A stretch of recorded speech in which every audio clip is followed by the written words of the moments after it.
चलो रे चलो रे चलो चलो रे चलो रे चलो चलो जहाजपुर। दो चीज़ें हैं, ज्ञान और संस्कार। ज्ञान और संस्कार। पहले के समय में संस्कार ज़्यादा थे, ज्ञान कम था। पहले समय में संस्कार ज़्यादा थे और ज्ञान कम था। वर्तमान में ज्ञान ज़्यादा है और संस्कार कम है ना। पहले के लोग अपने बड़े बुजुर्गों का सम्मान करते थे, आदर करते थे। घर में यदि बड़ा बुजुर्ग आ जाए तो बच्चे छुप जाते थे, कुछ बोलते नहीं थे। कोई लड़ भी रहा हो तो चुप होके बैठ जाते थे, लड़ाई बंद हो जाती थी। घर में पति पत्नी के झगड़े इसलिए कम होते थे कि घर में बड़ों की मर्यादा थी। जो बड़े कह देते थे वो मान लेते थे। घर में सबसे पहले भोजन बड़ों को दिया जाता था। यदि बच्चा कहता मम्मी भूख लगी, रुक जा अभी तेरे दादाजी आएंगे उसके बाद तुझे भोजन मिलेगा। पहले भोजन दादाजी का होता था, सम्मान होता था, उसके बाद फिर सबको थाली मिलती थी। ये संस्कार थे पहले। और जितने संस्कार होते हैं उतने लड़ाई झगड़े कम होते हैं, उतना अनुशासन होता है। आज तो घर के संस्कार तो छोड़ो, आज प्रशासन परेशान है अनुशासन में रखने के लिए, तो भी लोग अनुशासन में नहीं है। जो घर में अपने परिवार के अनुशासन में रहना जानता है वो प्रशासन के अनुशासन में रह सकता है, और जो घर से ही उदंड हो गया वो प्रशासन के अनुशासन में भी नहीं रह सकता है। उसको अनुशासन करना बड़ा मुश्किल हो जाता है। पहले ज्ञान कम था मगर संस्कार थे, आज ज्ञान ज्यादा है मगर संस्कार खत्म होते चले जा रहे हैं। ऐसा नहीं है कि ज्ञान के क्षेत्र में कहीं कमी आ रही हो। जितने स्कूल पहले नहीं थे आज उससे भयंकर ज्यादा स्कूल खुल रहे हैं, कॉलेज खुल रहे हैं, इंस्टीट्यूट खुल रहे हैं, कोचिंग सेंटर खुल रहे हैं। ज्ञान के मामले में तो हाई लेवल चल रहा, पूरा विकास चल रहा। बोले हमारा देश विकास की तरफ है, मगर संस्कारहीन होता जा रहा है। और जहां संस्कार नहीं होते हैं वहां अशांति होती है, और जहां अशांति है वहां कलह है, और जहां कलह है उसका नाम नरक होता है, और नरक में इंसान रहना नहीं चाहता है। तो बंधुओं, आज ऐसे स्कूलों की आवश्यकता है जहां ज्ञान और संस्कार दोनों दिए जाए।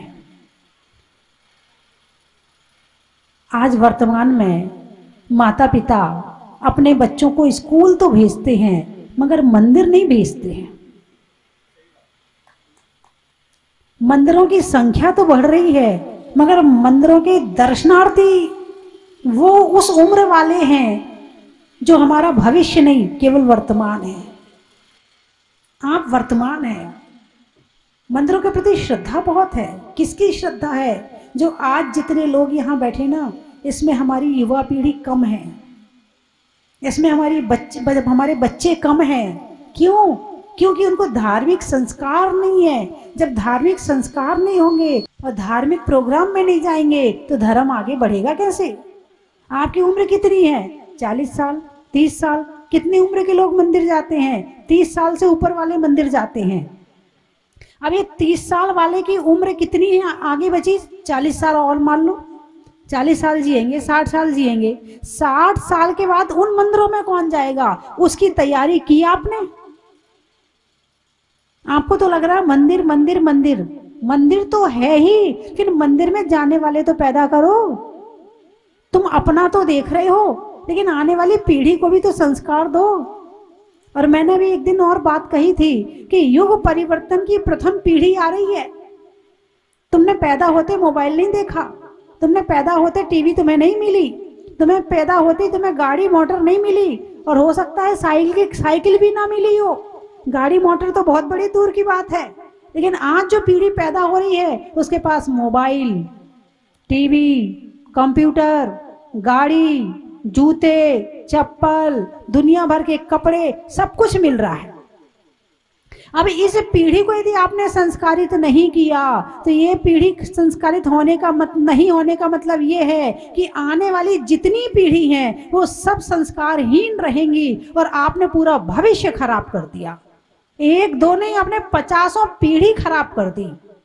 इसलिए इस पीढ़ी को संस्कारित करना बहुत जरूरी है। युग परिवर्तन की प्रथम पीढ़ी है ये, युग परिवर्तन की प्रथम पीढ़ी। युग बदल रहा है, क्रांति का युग है, इसमें बच्चों को संस्कारित करना जरूरी है। अब माँ अपने बेटे को स्कूल तो भेजती है मगर मंदिर नहीं भेजती है,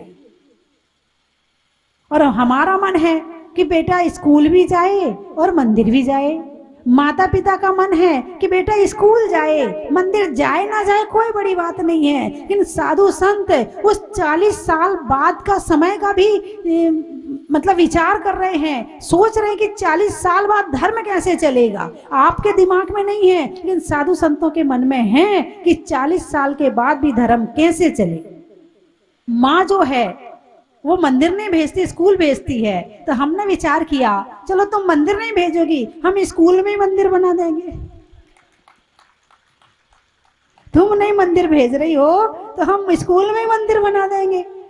अब स्कूल में यदि मंदिर मिल जाएगा तो ज्ञान भी हो जाएगा, शिक्षा भी हो जाएगी, संस्कार भी हो जाएंगे, मंदिर भी हो जाएगा और आने वाली पीढ़ी के लिए बहुत कुछ हो जाएगा। जैसे कि मुरादाबाद में जो बच्चे पढ़ते हैं, सुरेश जी ने वहां पर मंदिर बनाया है, अपने जो उनका विश्वविद्यालय है उसमें मंदिर बनाया हुआ है।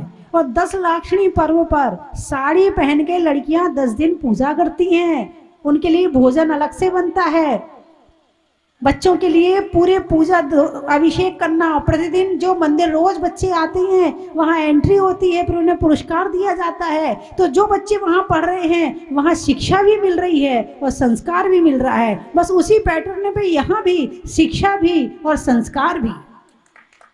जब 10 लाक्षणी आएगी तो बच्चों को भी कुछ ना कुछ कराया जाएगा, जब महावीर जयंती आएगी तब भी कुछ ना कुछ कराए, जब मंदिर रहेगा तो कुछ ना कुछ तो यहाँ पर होता ही रहेगा और बच्चों में धार्मिक संस्कार भी आते रहेंगे। तो इसलिए ये विचार किया है कि यहाँ एक मंदिर बनेगा, और मंदिर ही नहीं जहाज मंदिर बनेगा।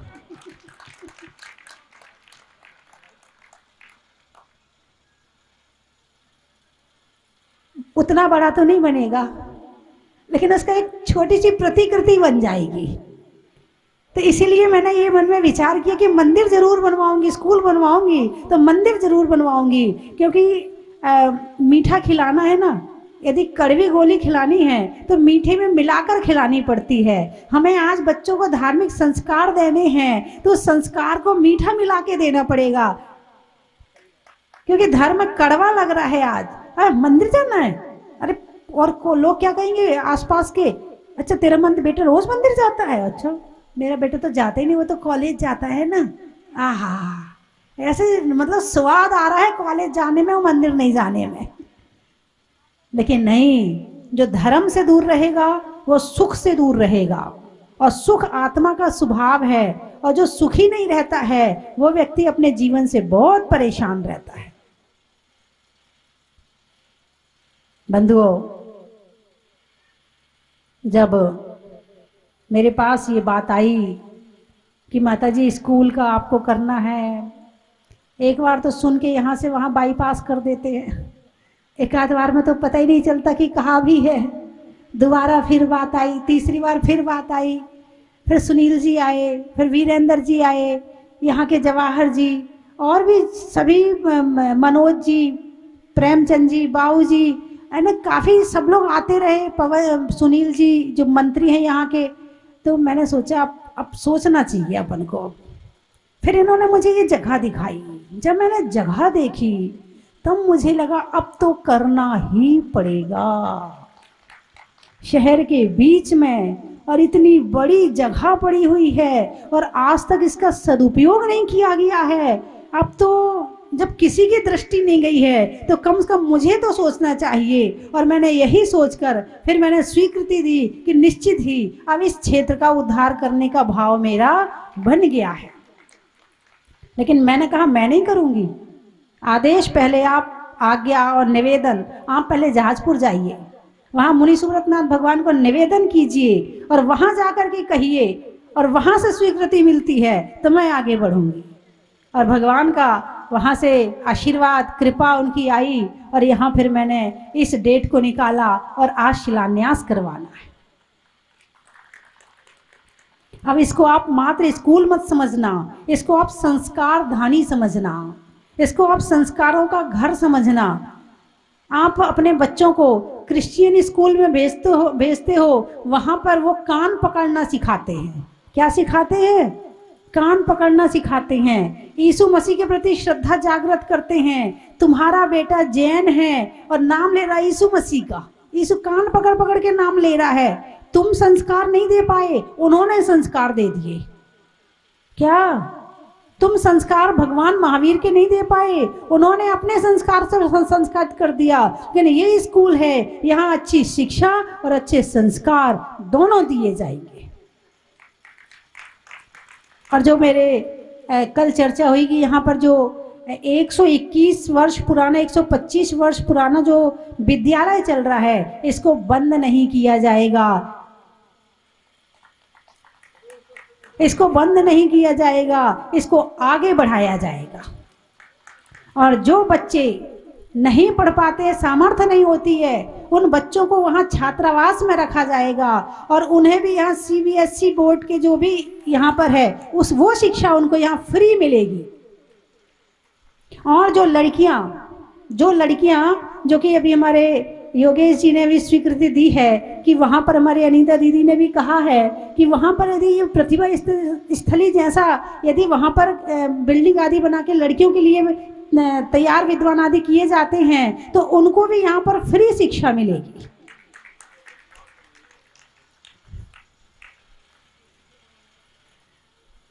तो इससे संस्कार विद्वान तैयार होंगे। हमारी बच्चियां, एक लड़की को तैयार करने का मतलब है कि 2, 4, 10 परिवारों को तैयार करना, और एक लड़के को तैयार करने का मतलब, एक विद्वान तैयार करने का मतलब है कि वो समाज में ना जाने कितने जैन पैदा करेगा, कितने संस्कार देगा।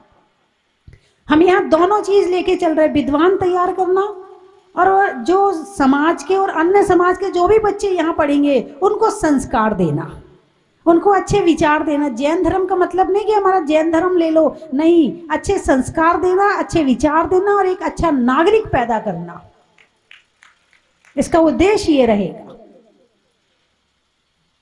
तो बंधुओं, समय बहुत हो रहा है और हमारे जो जयपुर वाले हैं, रमेश जी, चेतन जी, विनोद कोटखावदा, सुबोध जी, इनके साथ हमारे बम्बई वाले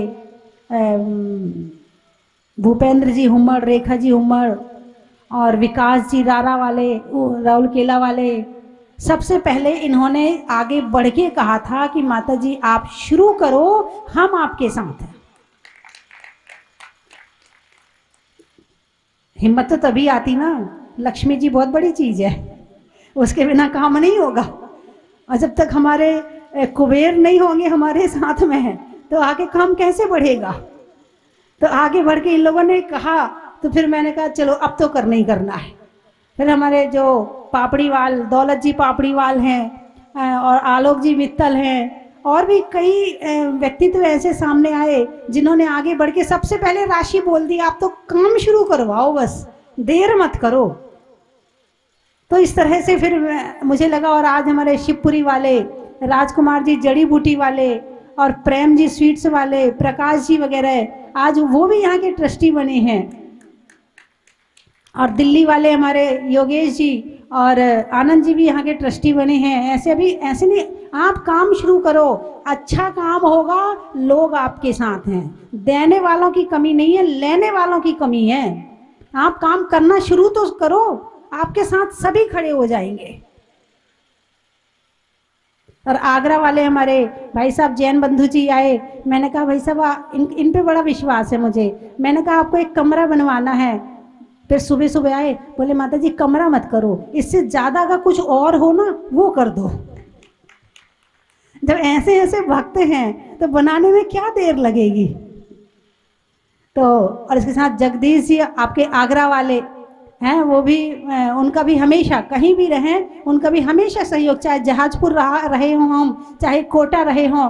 आशीष जी कोटा वाले जो उनके कंवर साहब हैं उनका भी यहाँ पर बहुत बड़ा योगदान है, कंवर साहब का उनके। और इनकी एक बेटी वहाँ है, क्या कहते हैं, ग्वालियर में, जगदीश जी की, वो भी अपने पास आती है, उसका भी बड़ा योगदान रहता है। तो ऐसा पूरा परिवार जुड़ा हुआ है। और मनोज जी की वाणी में तो सरस्वती है।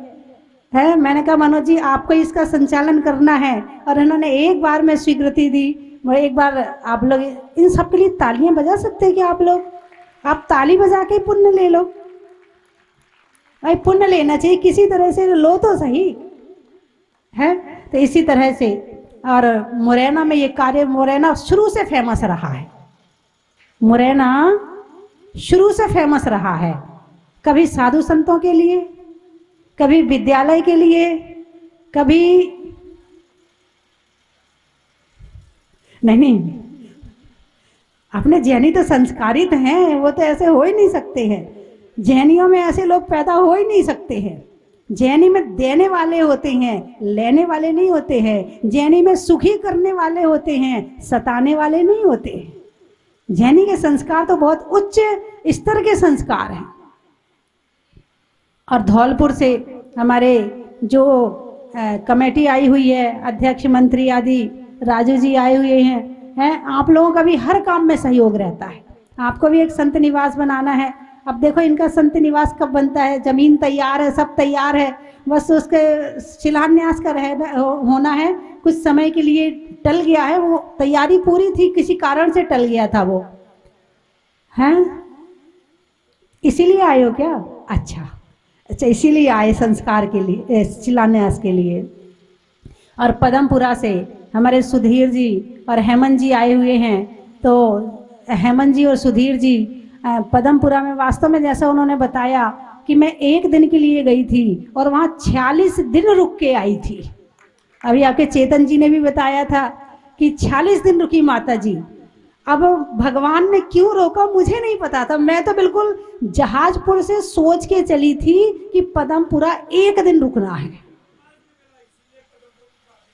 हाँ, और अब चतुर्मास भी हो चुका वहां, तो मतलब ये छोड़ो कि मतलब 46 दिन, एक दिन के लिए गई थी, 46 दिन रुकी और दोबारा में चतुर्मास भी हो गया। और ना जाने अभी कितने काम और होने हैं वहां पर। जो काम जैसा यहाँ पर है ना, अभी ऐसी जमीन पदमपुरा में बहुत सारी है। पदमपुरा में बहुत बड़ी बड़ी जमीन पड़ी हुई है। अब ये जमीन खरीदने के लिए कह रहे थे, मैंने कहा अब जमीन मत खरीदो, अब बनाओ इस पर कुछ। तो अब कभी समय आएगा तो शायद वो समय के ऊपर है, समय आना चाहिए, हर चीज का समय होता है, समय के साथ में कार्य होता है। तो वहाँ पर भी अनेक कार्य भी बाकी हैं और आप दोनों क्षेत्र के प्रति बहुत समर्पित हैं। और वहाँ पर जितने कार्य हुए उनमें आगे बढ़ के ये और इनकी कमेटी सारी लगी रहती है। तो एक बार इनके लिए भी ताली बजा के स्वागत करें। और हमारे जो सूरत वाले अध्यक्ष जी, यहाँ के अध्यक्ष हैं, सूरत के हैं, सुनील जी, और दिनेश जी जो आज के शिलान्यास करता, दिनेश जी, महेश जी, तो ये सब विद्यालय समिति से ही जुड़े हुए हैं। और इनका भी बड़ा इनके मन में था कि किस तरह से, और इनके मन में नहीं, पूरी मुरैना जैन समाज के मन में ये बड़ा कष्ट था कि ये जमीन पड़ी है, इसमें कुछ होना चाहिए। चाहे यहाँ की कमेटी हो, चाहे यहाँ के लोग हों, चाहे यहाँ के बच्चे हों, सबके मन में था। उसी के लिए इन्होंने एक अस्पताल का यहाँ पे शिलान्यास भी कर लिया था, लेकिन नहीं हो पाया। क्यों? स्कूल बनना था ना, इसलिए फिर वो अस्पताल रह गया और स्कूल बन गया। मैंने कहा संस्कार पहले, अस्पताल से हम संस्कार नहीं दे सकते हैं। इंसान के शरीर का इलाज तो कर सकते हैं, मगर मन का और आत्मा का इलाज नहीं कर सकते हैं। मन और आत्मा का इलाज करना हो तो स्कूल के माध्यम से ही हो सकता है। तो आप सभी लोग ऐसे ही, और आप इस स्कूल को किसी मंदिर से कम मत समझना। अभी स्कूल का शिलान्यास होगा और जो मंदिर का शिलान्यास है वो भी अपन आगे करेंगे एक बार, है ना। और हमारे योगेश जी ने कहा है कि उसका शिलान्यास करवाने के लिए भी आपको ही आना पड़ेगा। अब देखते हैं आगे क्या प्रोग्राम बनता है, कैसा प्रोग्राम बनता है, जैसा बनेंगे आगे आगे, क्योंकि मैं तो यहाँ से निकल जाऊंगी। अब मैं निकल जाऊंगी तो फिर देखती फिर आप याद रखते हैं या भूल जाते हैं, है ना। इसलिए अभी अभी कैसे हाँ कर दूं मैं। और अभी हमारे सुधीर जी कह रहे थे, बोले माता जी से जितने काम करवाने, चेतन जी कह रहे थे जितने काम करवाना हो करवा लो। तो धर्मेंद्र जी जो हैं और जो महेश जी हैं, 27 तारीख से 6 मार्च तक तो शिव चक्र विधान हुआ इसी पंडाल में। फिर 7 मार्च को गे सागर जी के 8 दिन के उपवास का पालना हुआ। 9 तारीख को शिलान्यास संत निवास का कल हुआ। 10 तारीख को स्कूल का शिलान्यास। 11 तारीख 12 तारीख में वेदी प्रतिष्ठा और 13 तारीख को जेल में प्रवचन। लगातार कार्यक्रम करवा रहे हैं। तो इस तरह से जिन धर्म की प्रभावना होती रहे। और हमारी त्रिशला जी, त्रिशला नाम है ना, सुमित्रा जी और श्रीमती उषा जी, आप दोनों बहुत एक्टिव महिलाएं हैं और पदमपुरा में पूरे वहां रह करके बहुत कार्य किए हैं। एक बार इनके लिए भी जोरदार तालियां बजा के स्वागत करें। और हमारे ज्योति नगर से और कई जगह से लोग आए हुए हैं। सभी लोग इसी तरह से आते रहें और आप लोग इसी तरह से काम करवा के और कम से कम ताली बजा के तो अनुमोदना करते ही रहे। जगदीश जी गर्मी लग रही क्या? और इसके साथ में हमारी जो जहाजपुर की कमेटी है, मैंने उनसे कहा कि यहाँ के लिए कुछ करना है। एक बार मैं कहा, बोले माता जी जो आप कहो हम करने तैयार हैं। तो जहाजपुर की कमेटी ने भी यहाँ के लिए बहुत अच्छा सहयोग दिया है। एक बार उनके लिए भी जोरदार ताली बजा के स्वागत करें। एक बार विनोद जी के लिए भी जोरदार ताली बजा के स्वागत करें। और अब जंगल में घास का, पेड़ों में बांस का और होने वाले शिलान्यास का,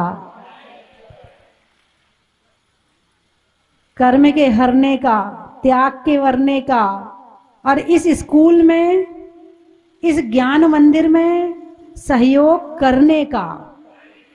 और मैं फिर कहूंगी, आज मंदिर से ज्यादा आवश्यकता स्कूल की है। मंदिर से हम स्कूल में बच्चों को नहीं भेज सकते हैं, मगर स्कूल में संस्कार देकर मंदिर भेज सकते हैं।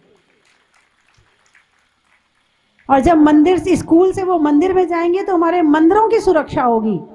और मंदिरों की सुरक्षा यदि कहीं से हो सकती तो आज वो स्कूल ही है।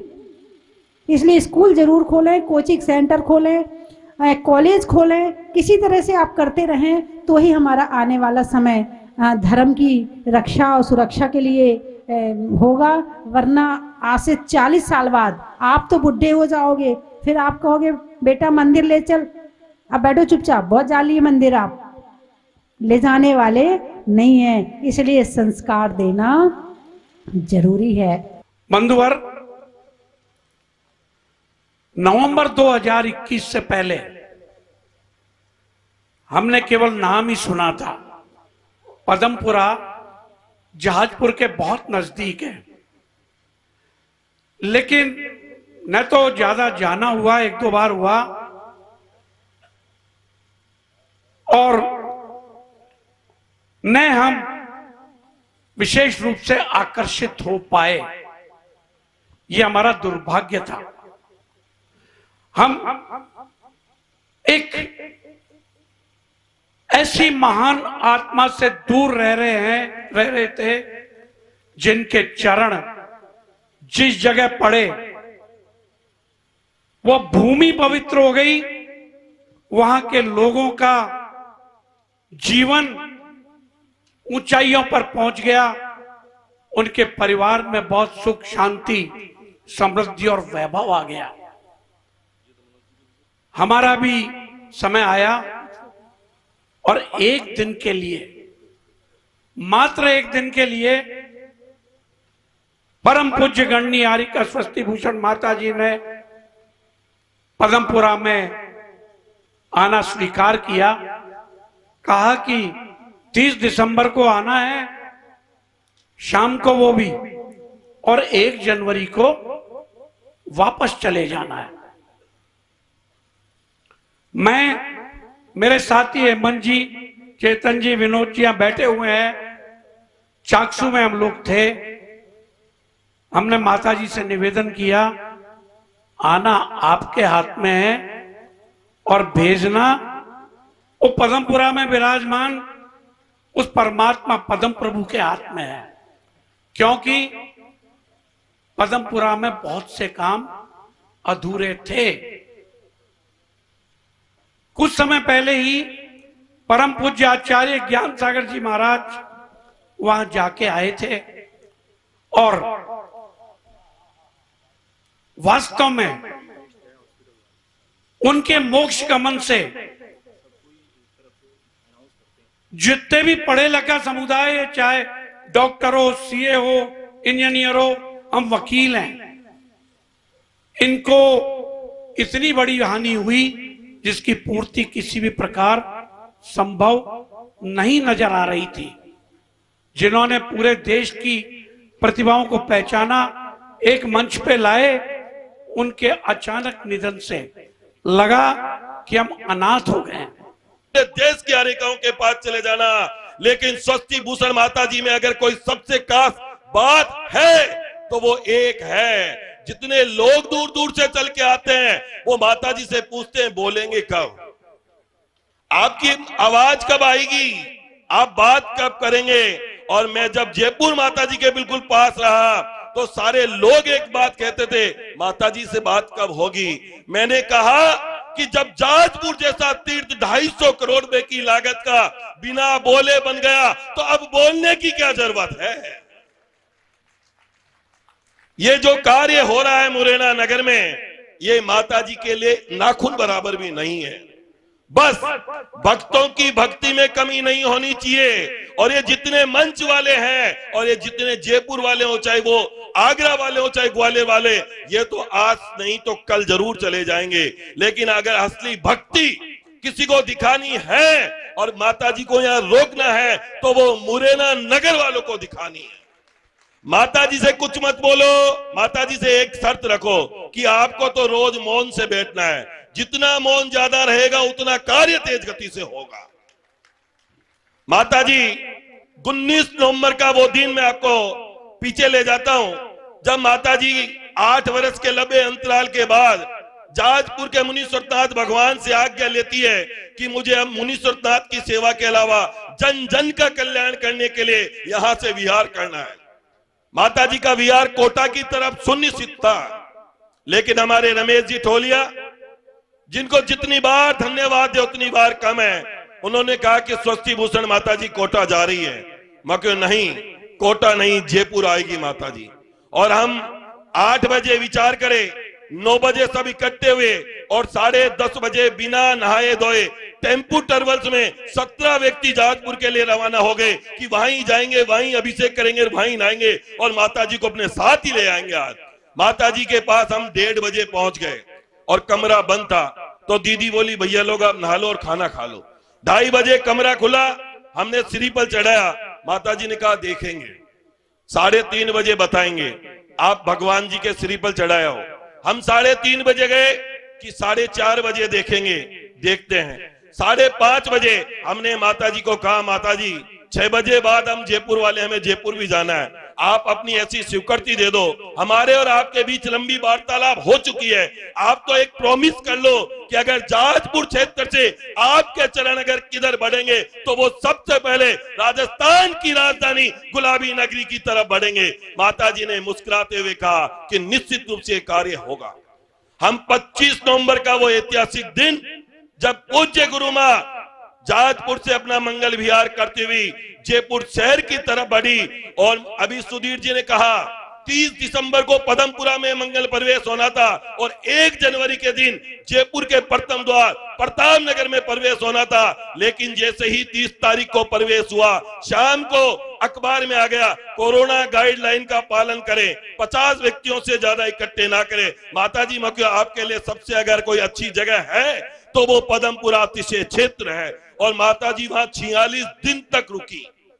46 दिन में जो 70 साल में जो जहां पे भगवान निकले थे वहां पे पाइपलाइन नहीं थी, वहां रोड नहीं थी। माता जी के आशीर्वाद से आज वो पाइपलाइन भी डल गई और वो रोड भी बन गई।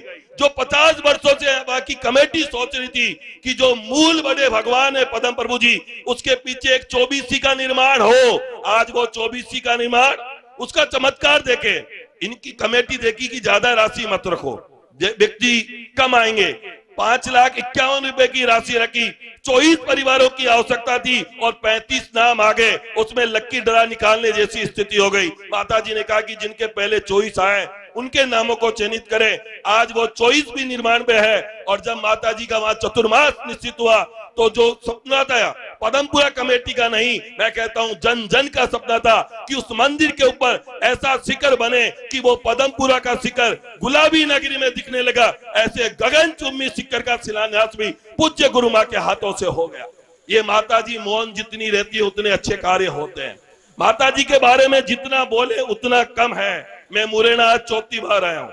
माता जी ने जब ये स्कूल की वार्तालाप चालू हुई तो मेरे से लगातार दीदी बोली ऐसा ऐसा कार्य है। मैं क्यों, अगर शिक्षा के क्षेत्र में माता जी ने हाथ रख दिया तो आज दिगंबर समाज के लिए ऐसा गौरव का क्षण दोबारा कभी नहीं आएगा कि शिक्षा के क्षेत्र में माता जी ने अपने हाथ बढ़ाए। आज मां स्वस्ति इंटरनेशनल स्कूल का जो परम पूज्य गुरु मां स्वस्ति मां इंटरनेशनल स्कूल का जो निर्माण हो रहा है, मैं माता जी आज जयपुर का होने के बाद भी ये कहता हूं, मेरा मन है कि आप जयपुर में चल के चतुर्मास करें, लेकिन मैं मुरैना वालों आपको ये कहता हूं कि ये सौभाग्य, ये क्षण, ये रज अगर मुरैना में आए तो इनको चतुर्मास से पहले यहाँ से जाने मत देना और एक चतुर्मास मुरैना में ही कराना। अगर इस स्कूल की बहुमंजिला इमारतें देखने चाहते हैं, इस स्कूल को बहुत सुंदर तरीके से देखना चाहते हैं तो ज्ञान तीर्थ तो बहाना है, ज्ञान तीर्थ तो बहाना है, लेकिन पूरा मुरैना नगर एक बार दीवाना हो जाएगा। क्योंकि ज्ञान तीर्थ में जो अद्भुत पंच कल्याण हुआ, आज अगर कोई सोनागिर जी ग्वालियर आगरा की तरफ आता है तो वो नक्शे में सबसे पहले उठाकर देखता है कि ज्ञान तीर्थ कहां पर है।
कंचन की थाल को सजाओ रे आज, रत्नों की थाल को भर लाओ रे आज।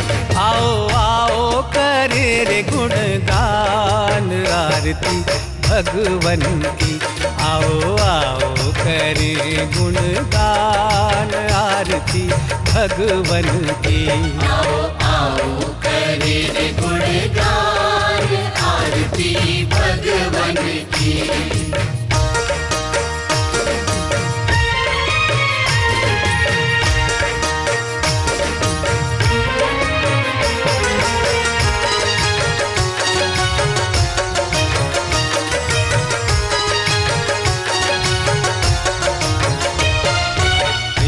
सुमित्र के राज दुलारे, माँ पद्मा जी के नैनों के तारे। पिता सुमित्र के राज दुलारे, माँ पद्मा जी के नैनों के तारे। राजगृही में जन्म लियो आप, राजगृही में जन्म लियो आप। आओ आओ मनाए खुशी आज आरती भगवन की। परम विदुषी लेखिका गणिनी आरिका रत्न श्री 105 स्वस्ति भूषण माता जी, जिन्होंने मात्र 20 वर्ष में 100 से भी अधिक किताबें लिखकर जैन समाज को अनूठा योगदान दिया है। बड़े बड़े विधान जैसे कल्पद्रुम महामंडल विधान, सिद्ध चक्र महामंडल विधान, इंद्रध्वज महामंडल विधान एवं विशेष जिनपद, पूजांजलि आदि महत्वपूर्ण साहित्य बहुत ही सरस, सरल व सुबोध शैली में लिखे हैं, जिसमें गद्य एवं पद्य साहित्य भी समाहित है। इन महान साहित्यों को पढ़कर आप भी अपने ज्ञान का विकास कर सकते हैं। साहित्य प्राप्त करने हेतु आज ही संपर्क करें। संपर्क सूत्र 7906062500 9868345768।